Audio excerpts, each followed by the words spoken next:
Bom dia, boa tarde a todos.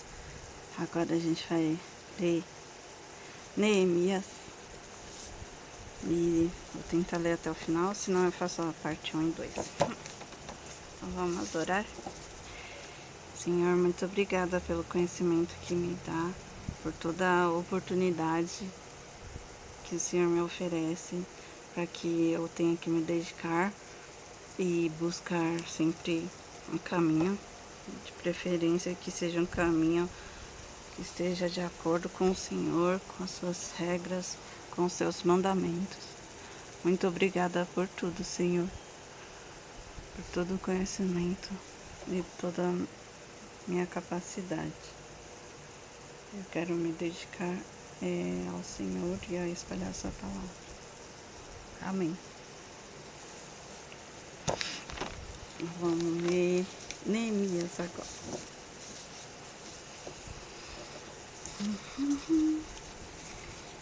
Neemias, livro de Neemias. Neemias ora por Jerusalém.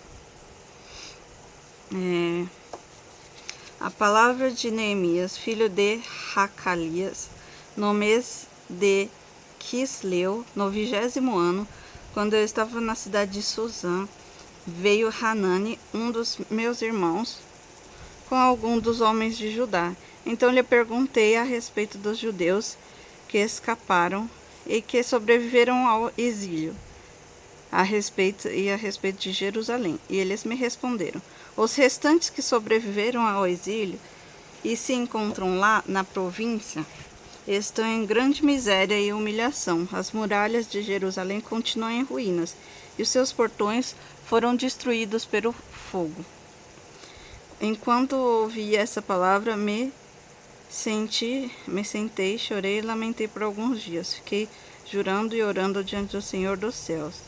E eu disse: ah, Senhor, Deus dos céus, Deus grande e temível, que guardas a aliança e a misericórdia para com aqueles que te amam e guardam os teus mandamentos. Estejam atentos os teus ouvidos e os teus olhos abertos para que atenda às orações do seu servo, que hoje faço diante de ti, dia e noite, pelos filhos de Israel, teus servos. Faço confissão dos pecados dos filhos de Israel, os quais temos cometido contra ti. Eu e a casa de meu pai pecamos, temos procedido de forma totalmente corrupta contra ti, não guardamos os mandamentos, nem os estatutos, nem os juízos que ordenaste a Moisés, teu servo, dizendo: se vocês forem infiéis, eu os espalharei entre os povos.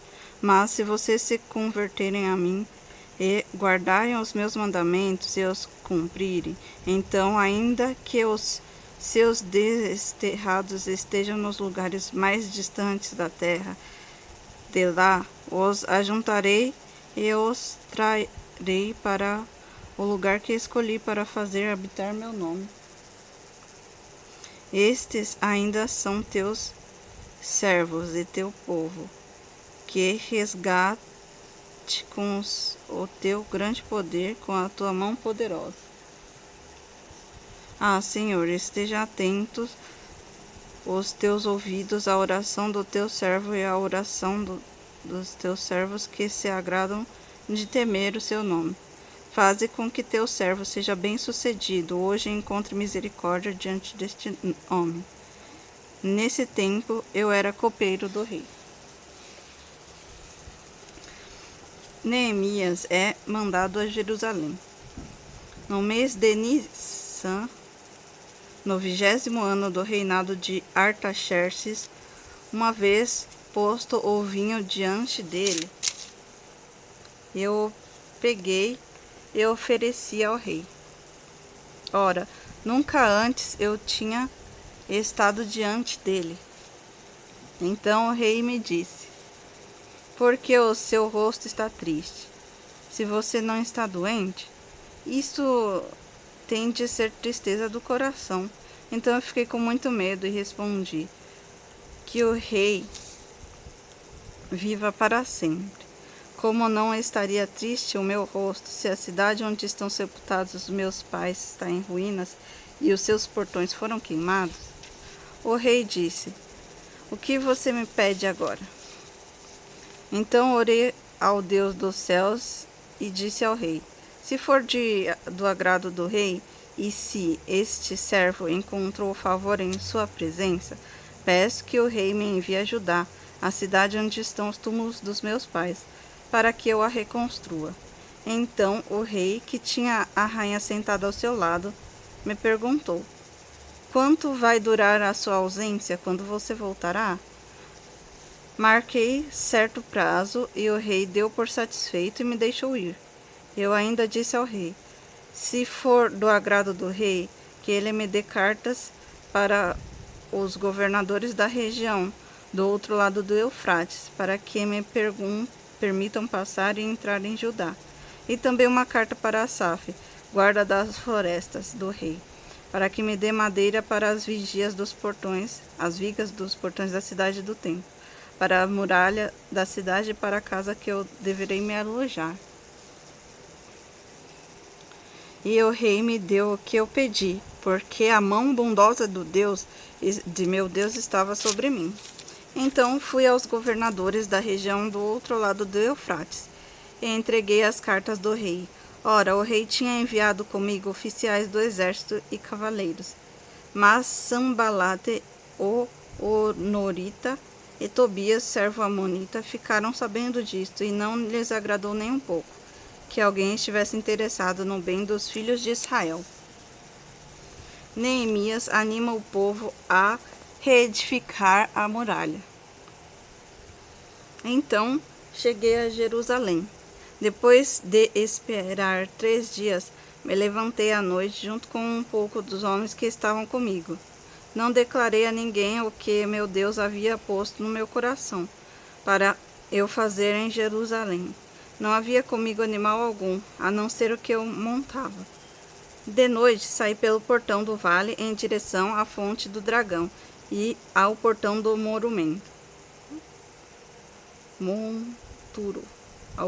monturo.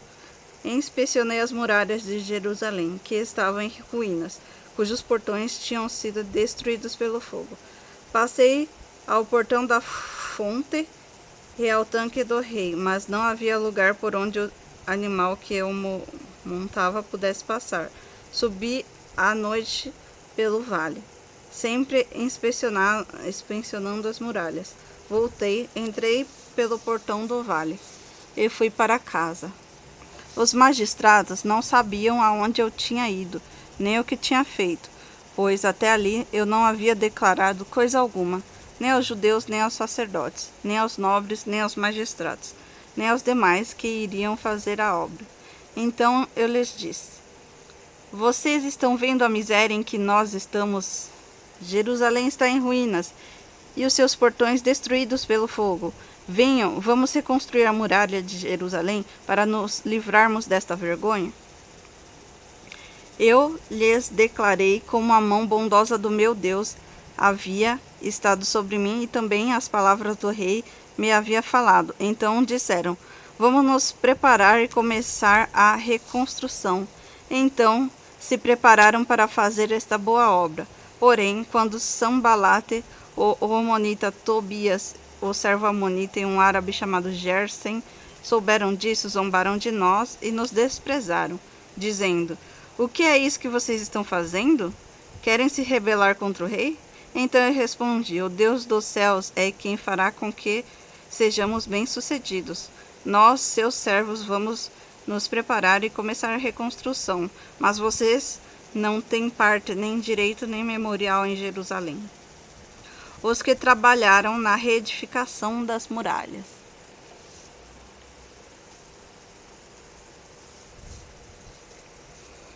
Então o sumo sacerdote Eliasibe se levantou com os seus irmãos, os sacerdotes, e reconstruíram o portão das ovelhas.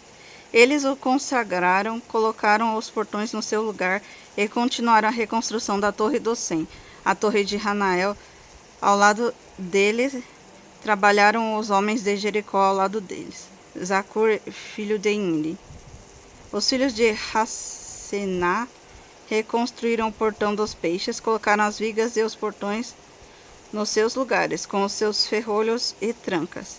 Ao lado deles, quem fez o reparo foi Meremote, filho de Urias, filho de Cós, ao lado deste Mesulão, filho de Berequias, filho de Mesezabel, ao lado de Zadok, filho de Baná, fez o reparo. Ao lado desses trabalharam os tecoitas, mas os seus nobres não se sujeitaram ao serviço do Senhor.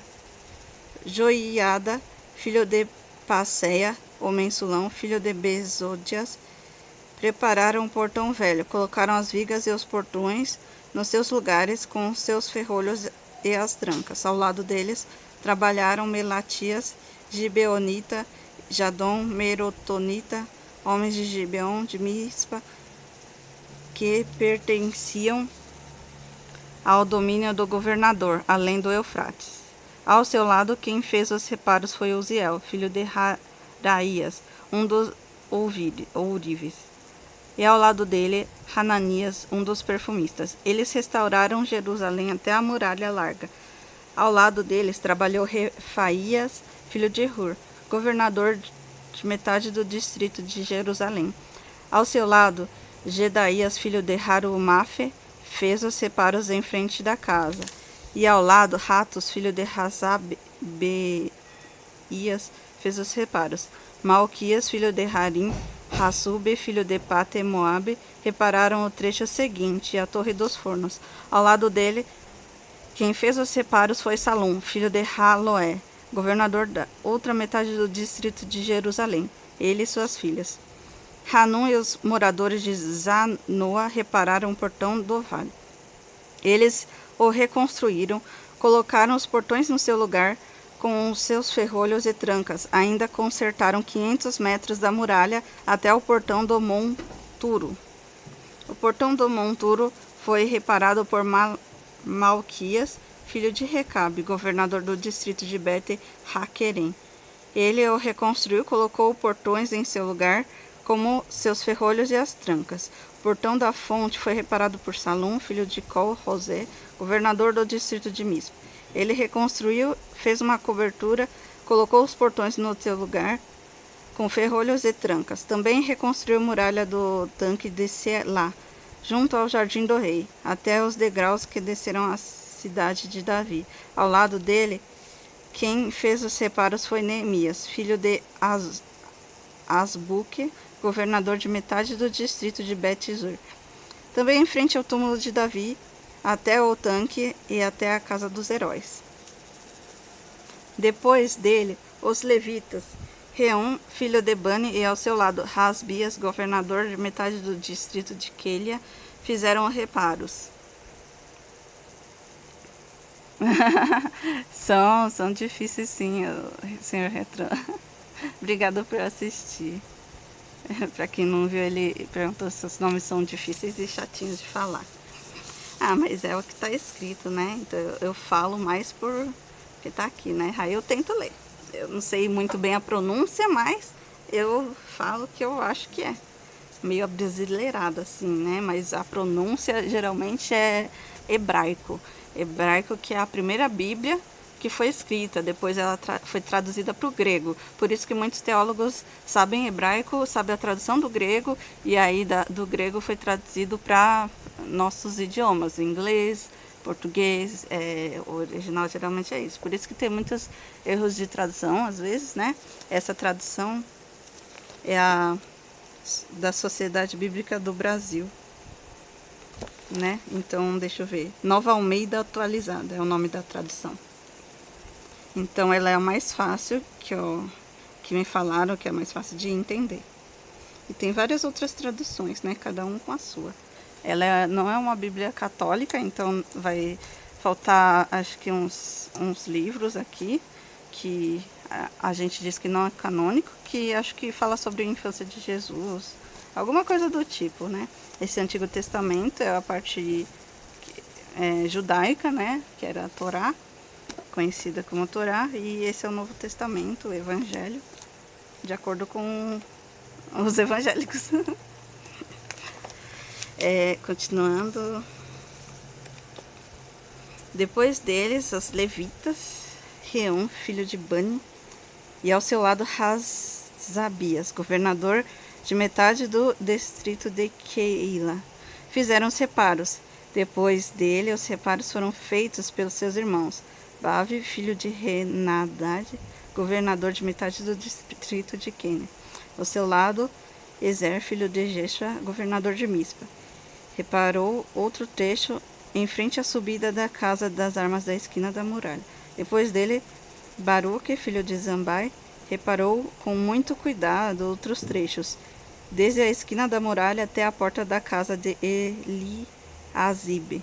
O sumo sacerdote, depois dele, Meremote, filho de Urias, filho de Cos, reparou outro trecho, desde a porta da casa de Eliasibe até a extremidade da casa dele, né, desse aqui. Depois dele, quem fez os separos foram os sacerdotes que moraram na campina. Depois de Benjamim, Hassub fizeram os separos em frente à sua casa. Depois deles, Azarias, filho de Maaseias, filho de Ananias, reparou junto à sua casa. Depois dele, Binui, filho de Renadad, reparou em outro trecho, desde a casa de Azarias até a esquina. Palau, filho de Uzai, reparou frente da esquina da torre e saiu do palácio, que sai do palácio real superior, que está junto do pátio da prisão. Depois dele, Pedaías, filho de Parós, e servo do templo, que moraram em Oftel, fizeram separos até em frente do portão das águas, na direção leste, até a torre alta. Depois, os tecoitas repararam outro trecho em frente da torre grande e alta, até a muralha de Ofel, para cima do portão dos cavalos. Os sacerdotes fizeram separos, cada um em frente à sua casa. Depois, Adoque, filho de Imer, reparou em frente à sua casa. Depois dele, Semaías, filho de Secanias, guardou o portão leste e reparou o trecho seguinte. Depois, Hananias, filho de Selemias, Hanum, o sexto filho de Zalafe, reparou outro trecho. Depois dele, Mesulão, filho de Berequias, fez o separo na frente da sua residência. Depois, Malquias, filho de Ourives, que fez os separos até a casa dos servos do templo, dos mercadores, em frente ao portão da guarda até o terraço da esquina. Entre o terraço da esquina e o portão das ovelhas, os separos foram feitos pelo Ourives e pelos mercadores. Eu acho que deve ser importante aqui, porque tá tudo escrito com muitos detalhes, como foi feito, o que foi feito, foi destruído, aí depois foi reconstruído um por um. Então é muito importante, muito bom isso. Eu gosto de ler essas partes, mesmo que seja maçante, mesmo que pareça maçante, muitos nomes difíceis. É com esses nomes que a gente vê a veracidade do documento, que é a Bíblia. Né? Deixa eu ver quantos vai ter o Neemias. 13, acho que é 13, né? Depois é Esther. Tá bom, vamos ler 13 capítulos hoje. Eu gosto de saber. Nada pior é Êxodo e Números. Ai, é mesmo. Nossa, já li. Êxodo era bem... Nossa, Perdidos no Deserto. Números, Números. Era só isso, Números. Ainda bem que... tava chatinho. Ainda bem que eu li já da metade pra cá, que aí já vai meio que interessa, né? Acho que o que interessa é aqui, Mateus. Eu quero chegar na Páscoa, até a Páscoa em Mateus. Vamos ver se eu consigo. E aí depois a gente retorna, né? E começa a Gênesis de novo. E eu tô curiosa também para ler Apocalipse, que todo mundo fala. Mas acho que não é nada muito... não é nada, né? O pessoal faz teoria, mas a gente não sabe nada. Só Deus que sabe a verdade. Não precisa ficar maluco com medo, não. A defesa contra os adversários, capítulo 4. Quando Sambalate ouviu que nós estávamos reconstruindo a muralha, ficou irado e indignado e começou a zombar dos judeus. na presença de seus irmãos e do exército de Samaria, e disse: o que é que esses judeus fracos estão fazendo? Vocês vão permitir que eles continuem? Será que vão oferecer sacrifícios? Pensam que podem acabar com a obra num só dia? Será que as pedras que foram queimadas poderão renascer daqueles montões de pó? Tobias, o amonita, estava com Sanbalate e disse: mesmo que reconstruam, se vier uma raposa, destruirá aquela muralha de pedras. Às vezes eu erro L, M, N, às vezes prende a língua, né? Apocalipse é um lindo livro, é verdade. Quer dizer, eu não li, né? Mas deve ser. Eu quero ver. Ouve, ó nosso Deus, pois estamos sendo desprezados. Faze com que o seu desprezo recaia sobre a cabeça deles, e faze com que sejam despojo numa terra de cativeiro.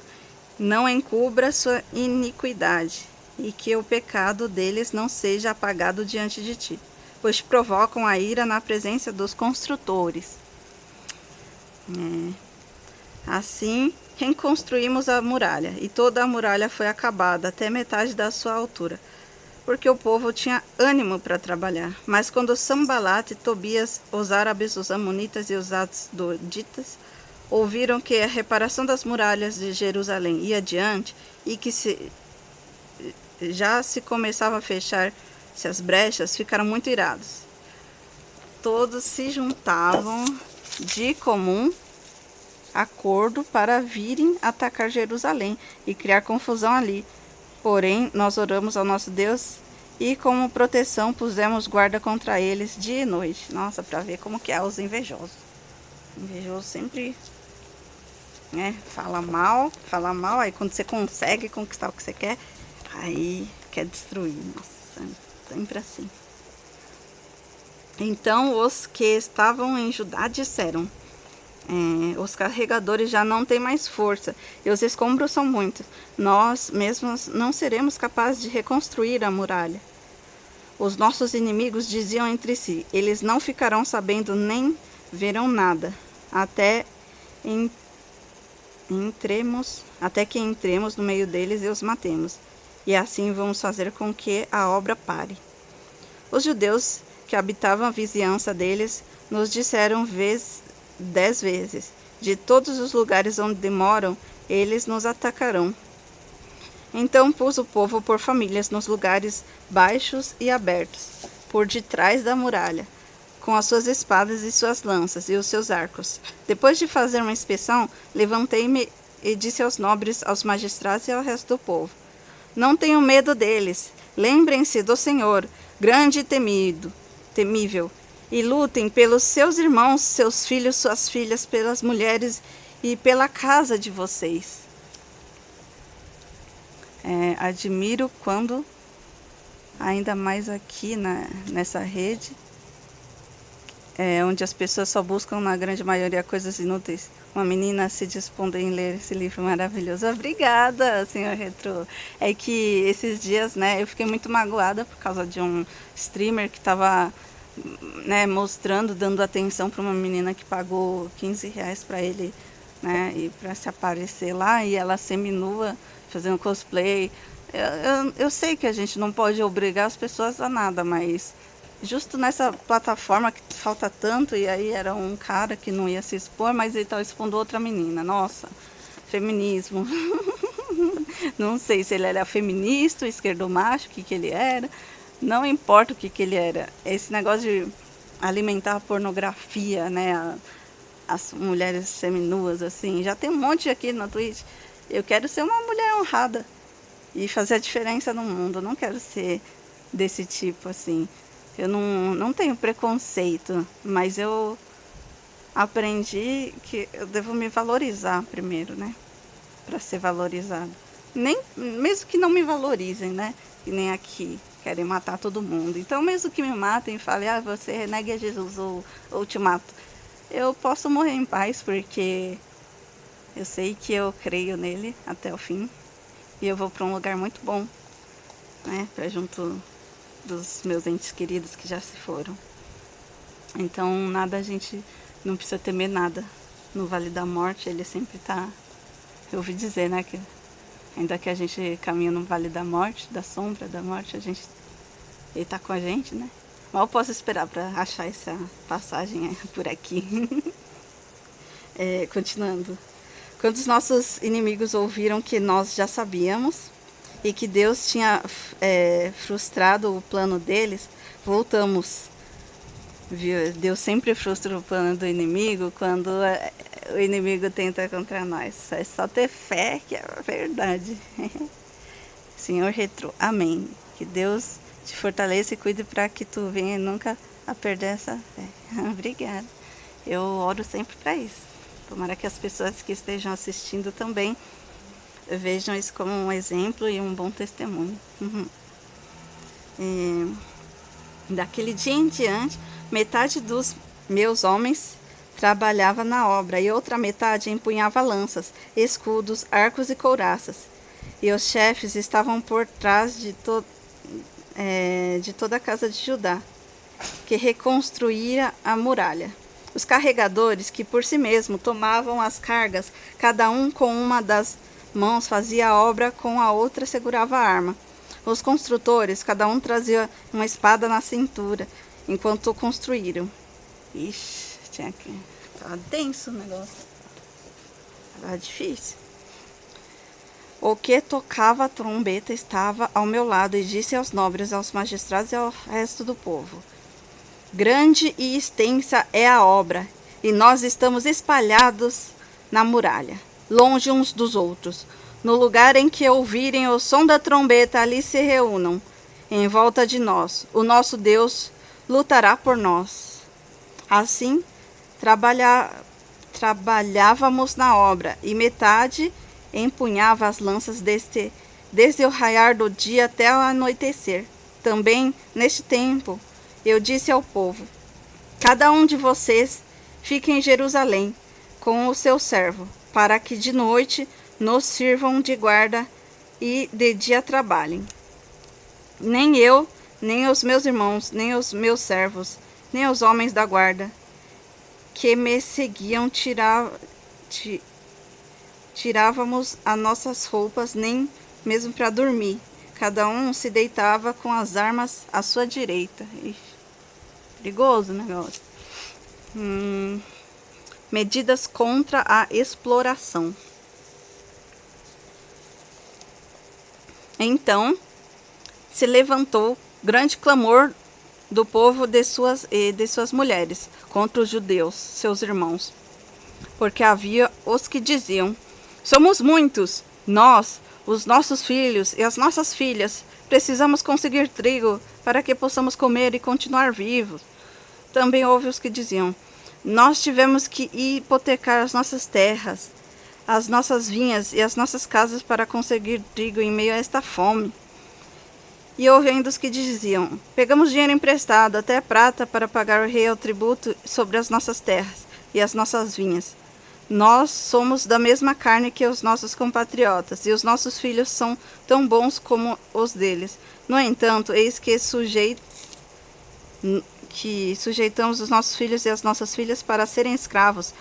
Algumas de nossas filhas já estão reduzidas à escravidão. Não podemos fazer nada para evitar isso, pois nosso campo e as nossas vinhas já são de outros. Aqui eles falam da escravidão. Vale lembrar, sempre ressaltar que essa escravidão não é escravidão negra, como a recente, né, da história infeliz que já tivemos, que é recente comparado com o início dos tempos, né, da Bíblia. É uma escravidão do qual eu traduzo como cartão de crédito. É o escravo de crédito, porque não existia cartão plástico na época para você fazer a sua compra, então você se escravizava para pagar. Como que você ia pagar, né, de outro jeito, né? Na época do escambo, que você trocava as coisas, não existia moeda, papel moeda, não existia Pix, né? Então é sempre bom lembrar que é esse tipo de escravidão, não é escravidão negra, é a escravidão bíblica. E a Bíblia, ela não fala que não pode ter, né? Porque a gente tem que pagar as contas de algum jeito. Mas a Bíblia sempre era um mandamento cuidar bem dos escravos, cuidar como se fossem pessoas mesmo, porque eles são pessoas, né? Todos são pessoas que estão pagando, né? Trabalhando assalariado, né? Para pagar a fatura do cartão, né? A fatura sempre vem. Então você divide em um tempo e depois dá para deixar de ser escravo, né? É diferente. Qualquer historiador vai falar a mesma coisa, né? Eu espero. Espero que os historiadores estejam assistindo e me corrijam também, caso eu esteja errado. Fiquei muito irritado ao ouvir estas palavras e o clamor deles. Depois de ter pensado bem a respeito, os nobres e magistrados, ele lhes disse: vocês são exploradores, cada um para com o seu irmão. Eu convoquei uma grande assembleia contra eles e disse: nós, de acordo com as nossas posses, resgatamos os judeus, os nossos compatriotas, que foram vendidos aos gentios. E agora vocês estão querendo vender os seus compatriotas para que tenhamos de comprá-los outra vez? E então se calaram e não acharam o que responder. Porque acabou de comprar a liberdade do escravo, né? E aí vai vender de novo. Embora seja realmente triste, né? A situação. E disse mais: não é bom que vocês estejam fazendo. Não é fato que vocês deviam andar no temor do nosso Deus, para evitar a vergonha diante de nossos inimigos, os gentios.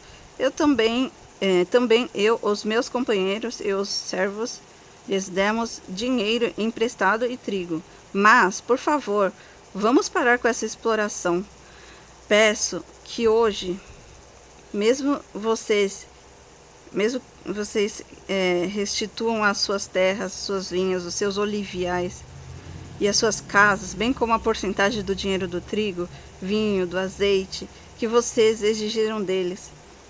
E eles responderam: vamos restituir e nada pediremos deles. Faremos o que você está dizendo. Então chamei os sacerdotes e na presença destes fiz com que jurassem que fariam o que prometeram.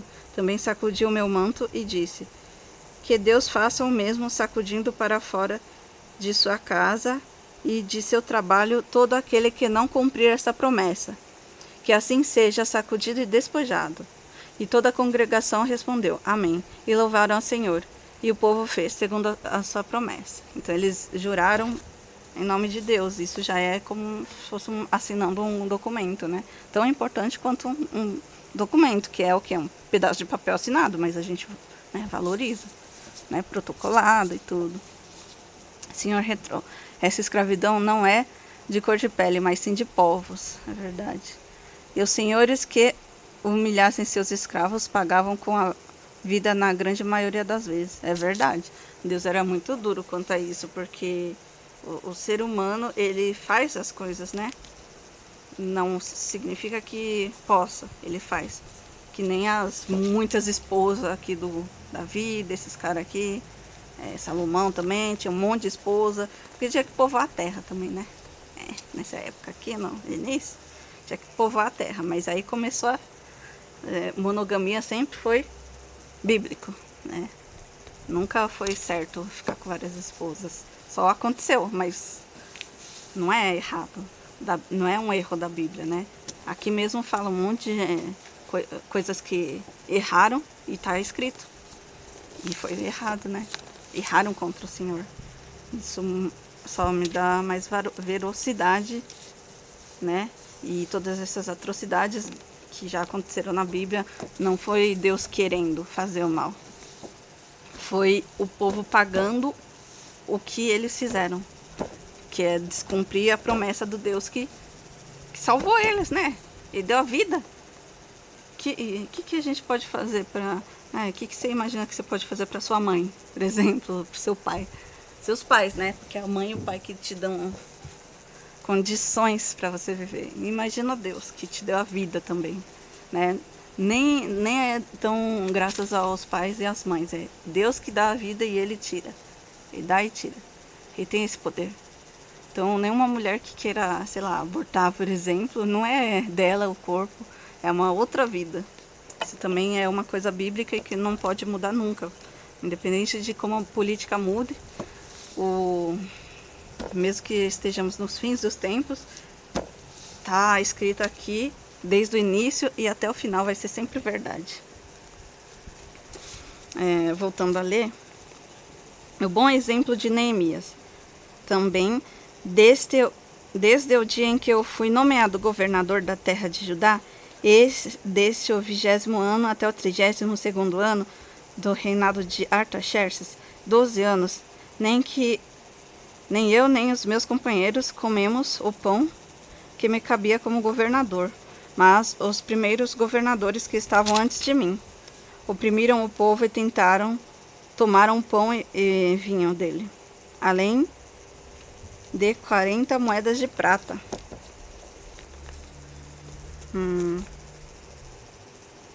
Peraí, me perdi. Até os seus servos, eu vim, dominavam sobre o povo. Eu, porém, não fiz assim, por causa do temor de Deus. Pelo contrário, também trabalhei na reconstrução da muralha sem comprar nenhuma terra, e todos os meus servos se ajuntaram ali para a obra. Também hospedei 150 homens dos judeus e dos magistrados, além daqueles das nações vizinhas, que vinham até nós.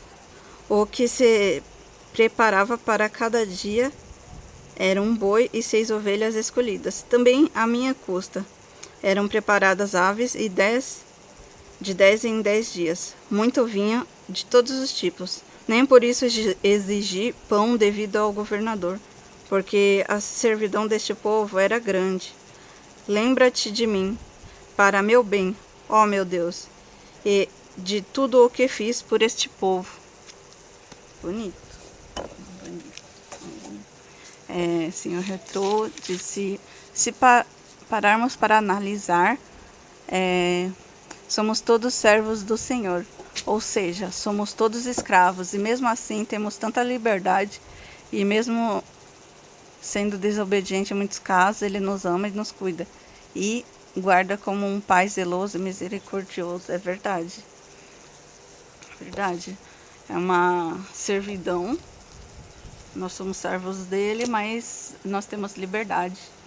Bem diferente da libertinagem que tanto querem, né? Eu já tentei realmente sentir o que é a liberdade, beber, fazer essa balada, libertinagem. Nunca me senti livre de verdade. Sempre vem ressaca, vem coisas emocionais, né? Problemas emocionais, um homem, depois outro homem, e depois dá uma bagunça dos homens, às vezes mulher também, e isso só dá problema, porque juntam várias pessoas, uma apaixonada pela outra, a outra não quer tanto, quer só usar e tudo, e aí vira uma bola assim, uma bola de neve emocional que só terapia resolve. Escravo de vícios, né? Ou escravo de desejos, né? Escravo de mulher, como se dizem os beta. Os beta. Eles falam mal de mulher, né? Mas na verdade não é nem ruim ser mulher, né? Tipo, todo respeito às feministas, né? Mas é uma ideologia nefasta. Então, né, nem toda mulher não presta, né? Tem umas que realmente seguem uma vida muito leviana, mas não é isso de homem não presta ou mulher não presta. O problema está em quem a gente escolhe e quem a gente é. A gente escolhe quem a gente é. Se a gente escolheu alguém que não presta, será que a gente presta também? Fica aí a questionamento. Vamos lá, 6. Plano contra Neemias. Vou colocar isso para... Me perguntaram por que eu ficava com o papelzinho, é para me ajudar a ler, a não me perder, porque às vezes eu me perco assim. Vai ficar mais confortável também, né? Porque é muita coisa para ler. Mas eu gosto de ler. O plano contra Neemias, capítulo 6. Quando Sambalate, Tobias, Gersen, o árabe, o resto de nós, inimigos, ouviram que tinha reconstruído a muralha e que nela já não havia brecha nenhuma, Ainda que este tempo eu ainda não tivesse colocado os portões nos seus lugares, Sanbalate e Gesem mandaram dizer contra mim: venham, vamos nos encontrar numa das aldeias do vale de Ono. Na verdade, o que eles queriam era me fazer mal, por isso enviei-lhes mensageiros, dizendo: estou fazendo uma grande obra e não posso descer até aí, porque eu devo parar a obra para ir me encontrar vocês. 4 vezes eles fizeram o mesmo pedido, mas eu lhe dei sempre a mesma resposta. Então Sanbalate me enviou pela 5ª vez o servo que trazia na mão uma carta aberta. Nela estava escrito o seguinte: entre os gentios se ouviu, e Gesem também está dizendo que você e os judeus estão querendo se rebelar e, por isso, você está reconstruindo a muralha. Também, segundo se diz, você quer ser rei deles. Pôs alguns profetas para falarem a respeito de você em Jerusalém, dizendo: esse é o rei de Judá. Ora, isso certamente vai chegar aos ouvidos do rei. Portanto, vem agora e vamos em conjunto conversar a respeito. Sempre assim, né? Realmente pode acontecer corrupção, né? Mas as pessoas sempre vão achar isso. O Senhor Retro disse: mulher é um presente maravilhoso que Deus deu ao homem, que o diabo está tentando corromper com essas besteiras de feminismo, ateísmo e outros ismos que inventam. É verdade. Mesmo que sejam coisas diferentes, tá sempre junto, né? Um ismo com outro ismo, uma fobia com outra fobia. E a verdade é que é óbvio que desrespeito e matar pessoas é errado. Então não precisa de um ismo para você falar isso é errado. É muito óbvio para quem realmente lê a Bíblia de verdade, lê e obedece, é muito óbvio o que é ruim e o que é bom, né? E as pessoas podem mesmo fazer o que elas quiserem, elas têm liberdade. No cristianismo tem. O Estado é laico, mas ele é... Ainda bem, né, que ele é laico e não é ateu. Não é o Estado ateu. É uma laicidade colaborativa. Por isso que a igreja tem isenção de imposto, porque a igreja também doa, né? Ela faz bens para a comunidade. Então, se você precisar de alguma coisa, se você está morrendo de fome e frequenta uma igreja, então certamente você consegue ganhar uma cesta básica, né? Se você é de confiança da igreja, você é membro dessa igreja, se eu for agora na ICT e falar, ó, tô com dificuldade, preciso de um arroz, eles me oferecem, eles vão me oferecer tudo.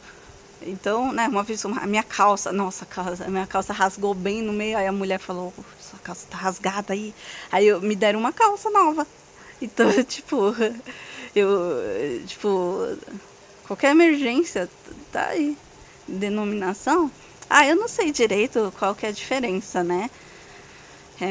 Eu sei que eu não gosto muito de bagunça, tipo o neopentecostal, alguma coisa assim. Eu também não sou batista, não. Eu sei o que eu não sou. Aí você tenta adivinhar o que eu sou.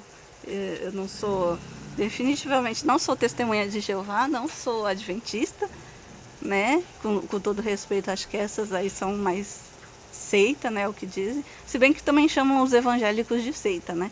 Então, enfim, não sei, só sei que nada sei. É a melhor resposta para tudo. Mas é uma igreja, se chama ICT. Depois eu deixo aí eu podia deixar, né, no fixado ou alguma coisa assim para quem quiser procurar e frequentar, que tem no centro, é bem fácil de chegar, centro de São Paulo, a Igreja Cristã Trindade. E diferente de todas, eu não conheço, né, todas as igrejas, mas o pastor já foi para Massachusetts fazer doutorado lá, estudou fora, então eu confio muito em quem estuda, porque a gente, infelizmente, no mundo de hoje, a gente confia mais em escola, quem fez escola, do que quem tem fé, né? Mas ele tem fé também, ele tem muita fé, é muito bom, o pastor Paulo Romero, e todos os pastores que fazem parte, né? Então, vamos continuar, né? Sempre bom mandei-lhe dizer, nada disso. Você está dizendo, o que você está dizendo, nada disso que você está dizendo aconteceu. Você está inventando tudo. O que todos eles queriam era nos amedrontar. Eles diziam, as mãos deles largarão a obra e não será concluída. Agora, pois, ó Deus, fortalece as minhas mãos. Quando fui à casa de Semaías, filho de Delaías, filho de Metabel, que estava impedido de sair de casa, ele me disse, vamos nos encontrar na casa de Deus, dentro do templo. Vamos fechar as portas do templo, porque virão matar você de noite. Eles virão matar você. Porém, eu disse, você acha que um homem como eu fugiria? Alguém como eu entraria no templo para salvar a vida? De maneira nenhuma entrarei. Então, percebi que não era Deus quem eu tinha enviado, mas que ele falou tal profecia contra mim. Tobias e Sanbalate haviam subornado. Para isso o subornaram para me amedrontar. E para quê? Fazendo isso, eu o visse a pecar, para que pudesse atacar a minha reputação e me afrontar. Lembra-te, meu Deus, de Tobias e de Sanbalate, segundo as coisas que fizeram, e também da profecia Noadia e dos outros profetas que eles quiseram amedrontar. Nossa, então eles estavam mentindo. Coisa feia. Não sendo neoliberal, liberal ou com exageros pentecostais, tá tranquilo. Muita gente não gosta, né? Eu também nunca fui muito assim, né? Porque minha família é japonesa e eu frequentava um templo budista que era de vertente de Taiwan. Então ele era bem tranquilinho, não tinha muita coisa assim que aparenta ser maluca, nem nada disso. Eu digo aparenta porque não necessariamente os doidões das good vibes não necessariamente são malucos, né? Os bichos grilos. Eu respeito eles. Imagina sair rodando no meio da igreja. Eu já vi aqui numa igreja aqui perto. Aí eu achei diferente. Só pra experimentar, pra visitar as igrejas, eu gosto, né? É bom a gente poder visitar outras igrejas e ver como que é. Aí você também tá convidada aí pra ICT qualquer dia. Eu vou lembrar de pôr o link na descrição do canal do YouTube, né? Porque eu citei eles. Mas eu não vou pôr em todos os vídeos não, né? Só se eu falar deles, né? Que é uma igreja que eu gosto muito. Aí visitar e conhecer. A reconstrução da muralha é terminada. Ufa, finalmente, parece até que eu tô lendo uma Bíblia. Ai, tem que... Finalmente, depois de tanta ver essa muralha. Você é do interior, né? Então, quando você vier pra capital, vem, então. A reconstrução da muralha foi terminada aos 25 dias do mês de Elu, e 52 dias, que não existia antes, era antes de Cristo, né? Quando todos os nossos inimigos ouviram isso, todos os gentios à nossa volta temeram e decaíram muito no seu próprio conceito, porque reconheceram que foi por invenção do nosso Deus que fizemos essa obra. Também naqueles dias, alguns nobres de Judá escreveram muitas cartas a Tobia, e cartas de Tobia vinham para ele. Pois muitos em Judá eram aliados dele, porque ele era genro de Secanias, filho de Ará, e filho de Joavã, havia se casado com a filha de Mensulão, filho de Berequias, e mais um monte de filho. E também falavam das suas boas ações na minha presença e levaram a ele minhas palavras. Tobias escrevia cartas para me amedrontar. Coisa feia, Tobias. Pra que isso, Tobias? Deus.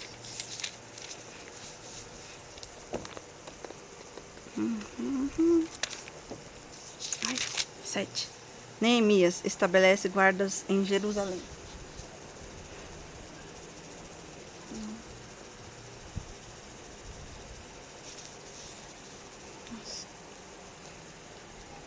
Depois de reconstruída a muralha e colocados os portões no seu lugar, estabelecidos os porteiros, os cantores, os levitas, eu nomeei Hanani, meu irmão, e Hananias, comandante da fortaleza, para que cuidassem da segurança de Jerusalém. Hananias era homem fiel e temente a Deus, mais do que muitos outros. E eu lhes disse: os portões de Jerusalém não devem ser abertos antes de que o sol faça sentir seu calor. E os portões devem ser fechados e trancados enquanto os guardas ainda estão ali. Escolham guardas entre os moradores de Jerusalém, alguns para que fiquem nos postos de guarda e outros para que fiquem em frente das suas próprias casas. A cidade era espaçosa e grande, mas havia pouca gente nela. As casas ainda não haviam sido reconstruídas. Relação dos que voltaram a Jerusalém. Então o meu Deus me pôs no coração que ajuntasse os nobres, os magistrados e o povo para registrar as genealogias. Achei o livro da genealogia dos que foram os primeiros a voltar do cativeiro, e nele estava escrito: esses são os filhos da província que voltaram do cativeiro no meio dos exilados. Ih, vai falar um monte de filho aqui, então vai ser uma parte muito chata pelo que eu vi, mas se quiser pular, quando tiver vídeo no YouTube, dá pra pular a parte pra voltar pra história, né? Então vamos lá. Ele vai citar toda a genealogia.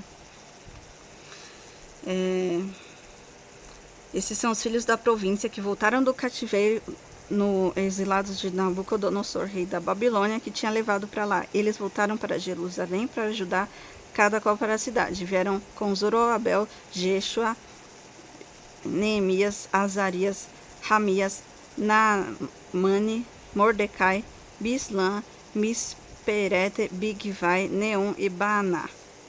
Eis os números dos homens do povo de Israel. Os filhos de Parós, 2.162. Filhos de Cefatitas, 362. Os filhos de Ará, 652. Os filhos de Pat-Moabe, os filhos de Jesuá e de Joabe, 2.818. Os filhos de Elão, 1.254. Os filhos de Zatu, 845.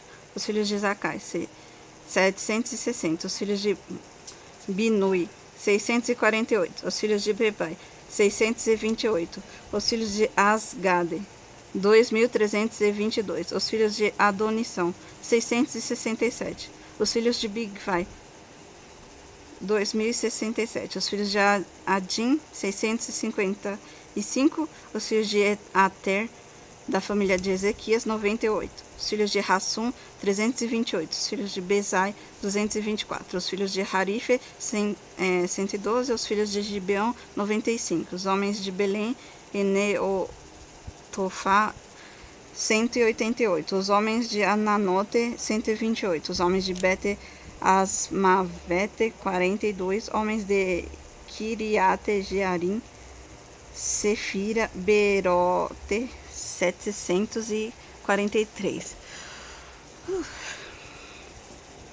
Os homens de Ramá e Gebá, 621. Os homens de Micmas, 122. Os homens de Betel, Ai e Ai, 123. Os homens do outro Nebo, 52. Os filhos de Elão, 1.254. Os filhos de Harim, 320. Os filhos de Jericó, 345. Os filhos de Lode, Hadid e Ono, 721. Os filhos de Sená, 3.930. Os sacerdotes, filhos de Gedaías, da casa de Jesuá, 963. Os filhos de Imer, 1.052. Os filhos de Passur, 1.247. Os filhos de Harim, 1.017. Levita, os filhos de Jesuá, Cadmel, dos filhos de Rodeva, 70. 74. Os Carontes, filho de Asaf, 148. Os porteiros, filhos de Salum, os filhos de Ater, os filhos de Talmon, os filhos de Assub, os filhos de Hatita, os filhos de Sobai, 138.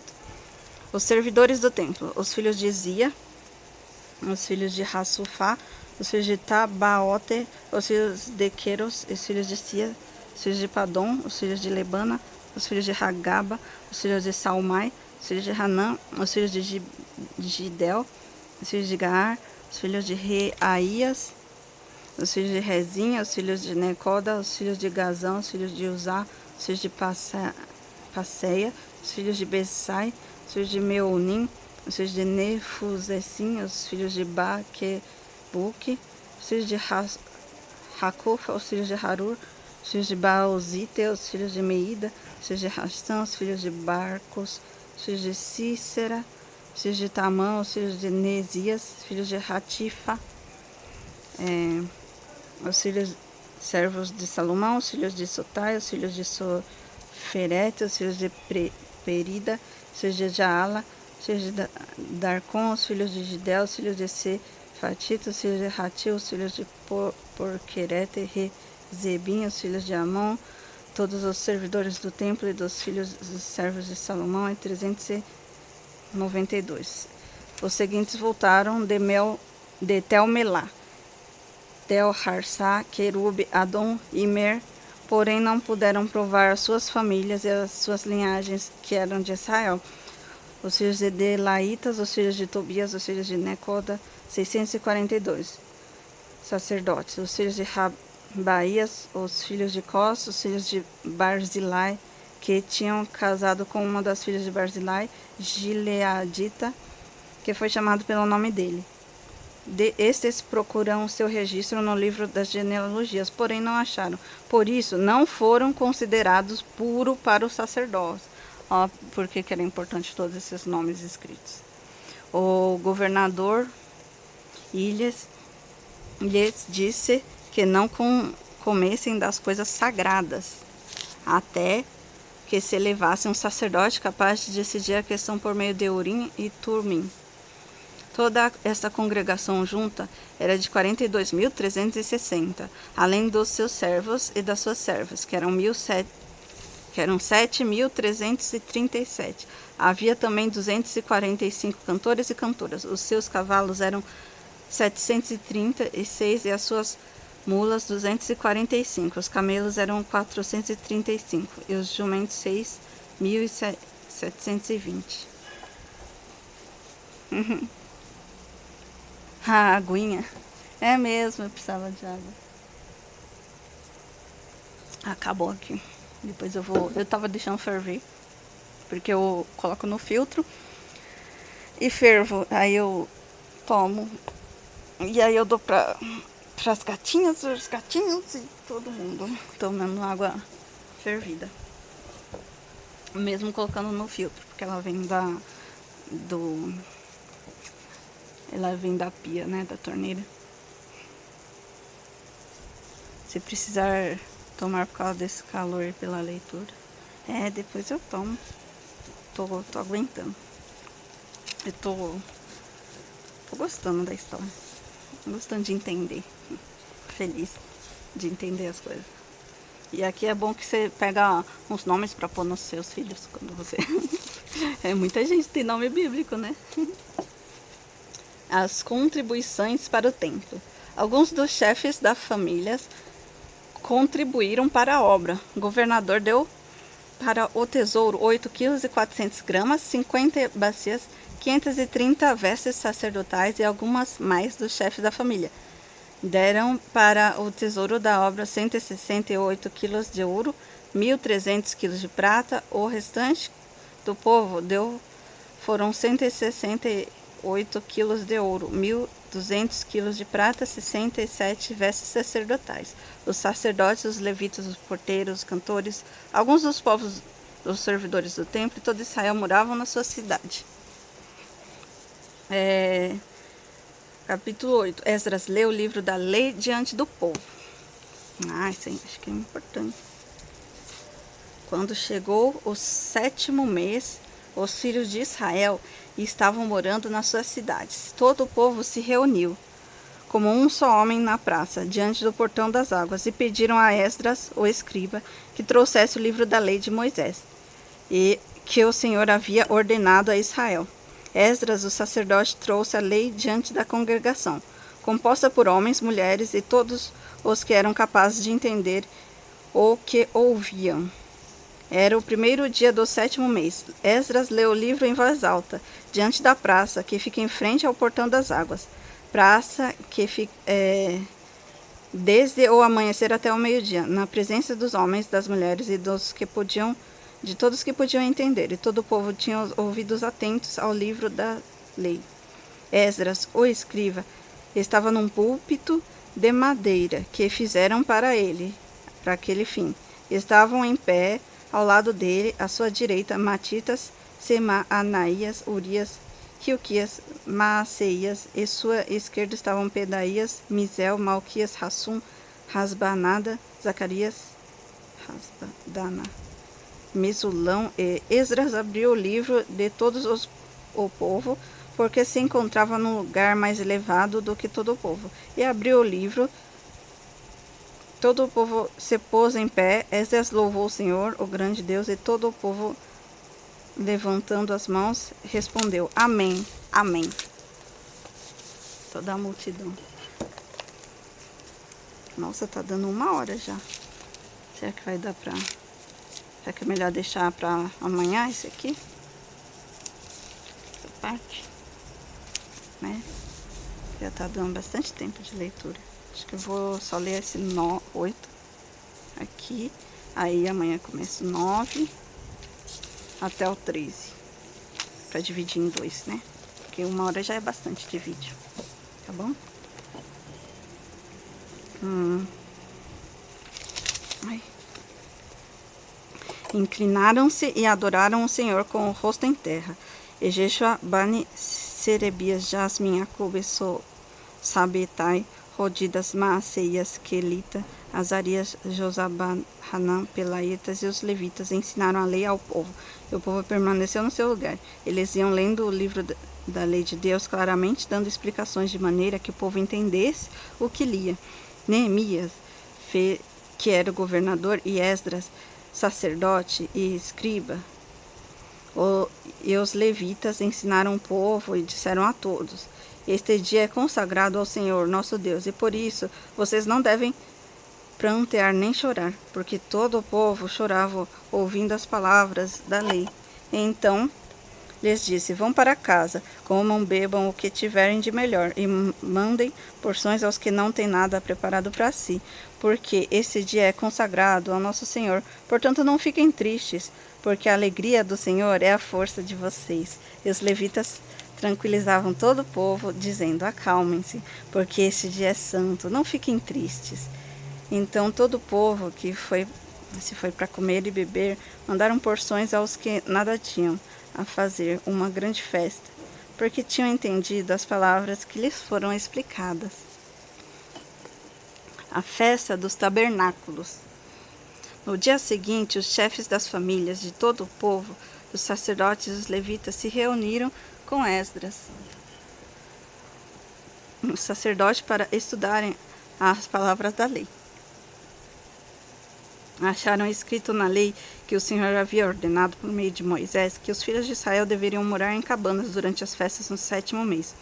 Assim, publicaram e anunciaram em todas as cidades e em Jerusalém, dizendo: Saia para os montes e tragam ramos de oliveira, ramos de zambujeiros, ramos de murtas e ramos de palmeiras, e ramos de árvores frondosas, para fazer cabanas, como está escrito.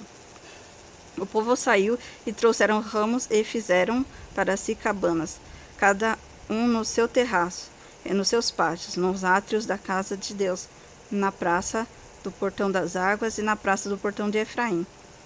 Toda a congregação dos que tinham voltado do cativeiro fez cabanas e morou nelas, porque os filhos de Israel nunca haviam feito isto, desde os dias de Josué, filhos de Num, até aquele dia, e todos estavam muito alegres. O livro da lei de Deus foi lido diariamente, desde o primeiro até o último dia da festa, e celebraram a festa durante 7 dias. No 8º dia houve a reunião solene, conforme estava ordenando a lei.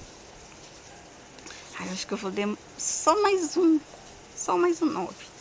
E aí depois o 1, 2, 3, 4. Será que eu leio mais um ou não? Já tá meio que na metade. Tá bom, eu vou ler esse no próximo. Tô empolgada demais. E feliz de... É muito bom, porque eu nunca tinha prestado atenção antes e agora é bom saber, conhecer, né? Então vamos terminar por hoje, que todo dia tem que ficar viável, né? De ler um pouquinho todo dia, não pode ser de uma vez, né? Senão cansa. Senhor, muito obrigada pelo dia de hoje, pela leitura, por conhecer mais da palavra do Senhor e da história do Senhor, né? Muito obrigada por tudo isso, por toda a sabedoria e descobrir como que era a vida antigamente e que as coisas, como elas são, perceber como as coisas são cíclicas, como elas voltam e acontecem. E por favor, Senhor, me faça com que eu não haja como esse povo de Israel que toda hora fica desobedecendo, Senhor. Eu quero obedecer sempre. Então, por favor, amoleça o meu coração e faça com que ele lembre dos seus mandamentos, dos seus estatutos, para que eu não desobedeça, Senhor, nos momentos mais difíceis. Esteja comigo, Senhor, para que eu consiga seguir firmemente o seu caminho, os seus passos. Eu peço que o Senhor seja o guia, meu guia na minha vida. Eu te amo, papai. Amém. Pronto. Agora eu vou pra casa. E acho que o vídeo vai sair amanhã. Até mais. Beijos.